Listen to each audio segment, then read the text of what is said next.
एगो गुरु बहिना रहली। कैसे? तो उनकरा 3 गो लड़का रहलन जाए, आ एगो लड़की रहली। तो 3 गो लड़का रहलन जाए, एगो लड़की रहली। तो गुरु बहिना महादेव जी के गुरु बनौले रहली। बनौले रही अपना गुरु जी में लगलीन रहली। देखी जवन होखे के बा तवन तो होइए जाई। आ हमनी के जवन धर्म बा, आ जवन हमनी के जतना ज्ञान बा उतना हमनी के करे के चाहिए जरूर। तो गुरु बहिना महादेव जी के भक्त रहली। जवन कहाला तवन भक्त रहली, दिल से रहली। दिल से रहली। आ लेकिन उनका संग इतना बरियार घटना घटल कि पूछे लायक ना। तो अपना लड़की के दिन धइले रहली शादी के।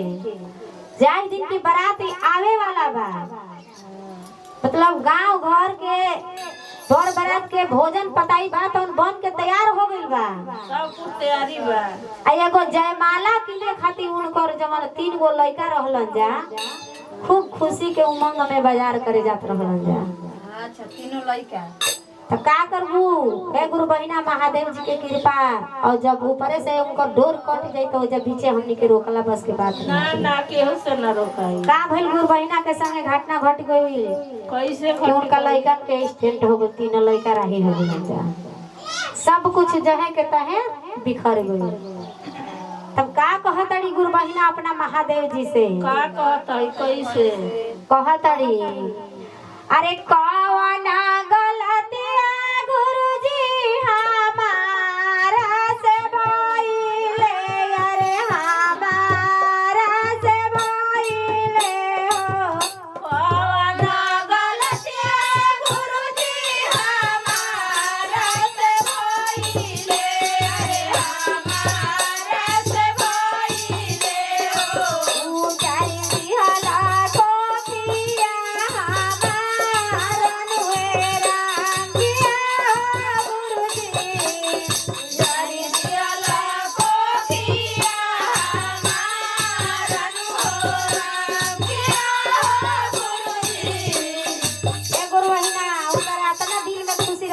बेटी खाती हई करब, उनका लोग लड़का को खुशी रहे कि अपना बहन खाती हऊ करब।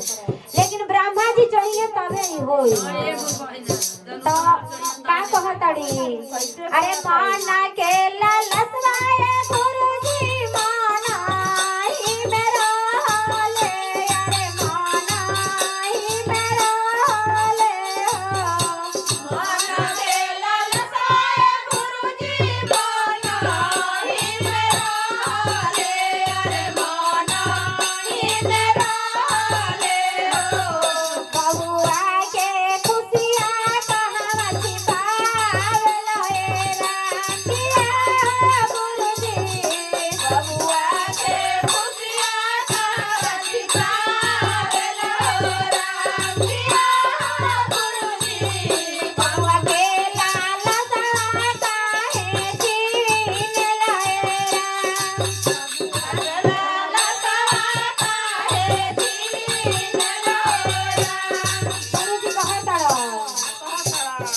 अरे ई हो ज्ञानवाए शिष्या हमा से कहलो, अरे हमा से कहलो।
जाए के बा अजे जैसा कोइले बहुसने पावे के बा तू अपना बारे में सोच।